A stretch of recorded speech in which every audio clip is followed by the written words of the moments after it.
Welcome back, guys. Today we got frames. Next video will be about machines. Just keep in mind, engineering is very hard. You can get through it. I had a really hard hydraulics lab actually do this morning, and I was very stressed, but get through it, work through it. So first of all, in statics, frames are structures designed to support loads without moving, consisting of multiple rigid bodies connected together. So before we get into a frame problem, I want to talk about two force members real quickly because this is very important. So basically, what a two force member is let's say you have this rigid body right here, and let's say pretend there's like a pin at each of these spots right here. So obviously you're going to have forces here, here, and then let's say you assume this one is down, this one's left. So because of these components, the force would be going like this without the components. So this is force, this is a force. So since these are moving with the same magnitude in opposite directions, and they are aligned the same line of action, this one's kind of a poor drawing, but same type of thing here.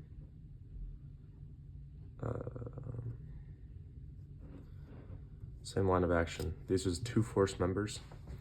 So you actually don't have to worry about these because you know the force is going to be the same in both, just in opposite directions. So you don't have to worry about finding the X and Y components for each. So for example, I kind of already showed this, but like if this example, this is a pin, and this is a pin connecting these two rigid bodies together, then you could actually, you don't even have to worry about this component right here because it's the same as this. It's a two force member. It's got equal and opposite forces on it. So you don't have to worry about finding the X and Y components, and you can actually split it off this beam and then just find each force by itself. So, all right, we're gonna go into the first problem. So we're gonna have a pin here. Go ahead and draw this problem out. We're gonna have point C, point D, point B, and point A is going to be a roller. This is a roller. This is a pin. Sorry, it's kind of a bad drawing. Make it more triangular. Okay, so DB, C, this is point A, and then it's gonna be a rigid body from here to here. This is point F. There's gonna be a 300 Newton force pushing on F. C, 600 Newton force. Distance here, 2 meters. Distance here, 2 meters. From A to D, got 1.5 meters. Here to here, 1.5 meters. Here to here, 1.5 meters, okay? So the question is, we're trying to find components of the force pin C and what that exerts on member ABC. And the 600 Newton force is applied to the pin. Okay. So, since we are trying to find what C exerts, it is easier if we just use horizontal and vertical members and we don't have to deal with angles at all. So we can actually just focus on DBF and ABC for this example. So obviously at this roller, you're gonna have, I'll draw a little free body diagram. So with this roller, there's gonna be force A just pushing this way because rollers just resist forces in the vertical direction, or perpendicular. So this is perpendicular, so we got force of A. And then here, it would be E of X. Sorry, this is point E. We would have E of X and E of Y, right? But since we're not using this member, we don't have to worry about these, and that makes it easier on us as well.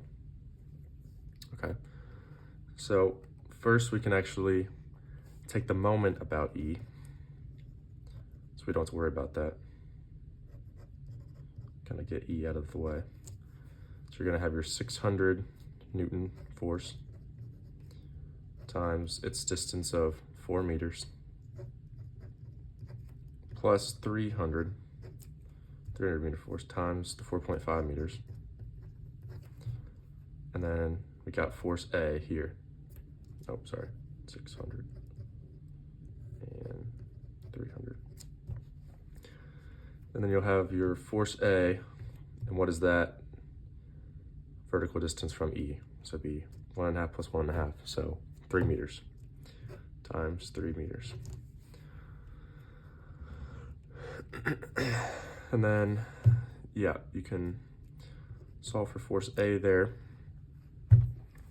Then we can go ahead and split off these.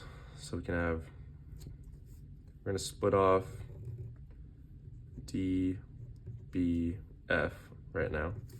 So you're gonna have your 300 Newton force. You're gonna have D or BX and BY, right? And then equal and opposite, we're assuming it's dy and dx, okay? So in order to solve for something, the easiest you can do is take the moment about D, because then we don't have to worry about point D, and by is along the line of action of D, so we can get rid of that as well. So then we can actually just go ahead and directly solve for bx, since we already have one other x. So we just know straight up that bx equals 300 newtons to the right, correct? Yep, and then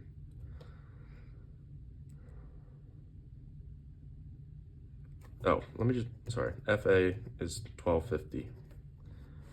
And so looking at this beam, or now we're gonna look at member ABC. So obviously FA, you got your 1250 newtons on it. Then you have BY, and your BX pushing back at 300 newtons, right?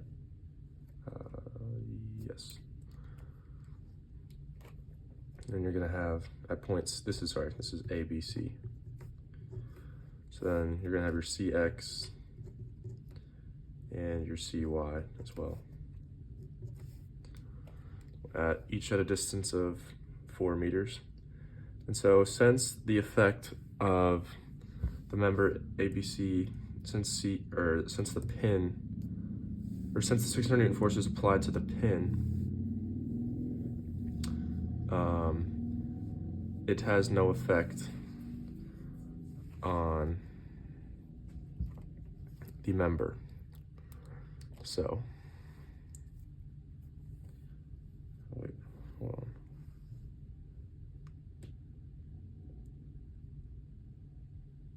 Oh wait, hold on, I'm sorry about this. Bx is actually not gonna be this. When you take the moment ID, you gotta multiply by the distance, which was 3 meters. That's my fault. 300 times 3 meters minus bx times 1.5. So bx is going to be equal to 600 newtons, not 300 newtons. My apologies there. And then with this information, we can actually just go ahead and plug it in right here and find CX. So you get 1250 minus 600 or minus CX equals 0. So then CX equals what would that be? 650 to the left, because we assumed it was the left. And then finally, you can take the moment about B, and basically you just get cy times 2 is equal to 0. So cy equals 0. So yeah, that is it for this example. Just basically strategically using your moments to solve for these problems, splitting it up into different force members to make it easier to calculate stuff, avoiding angled members if you can, makes it easier so you don't have to do geometry. And yeah, please like and subscribe if this helped you out.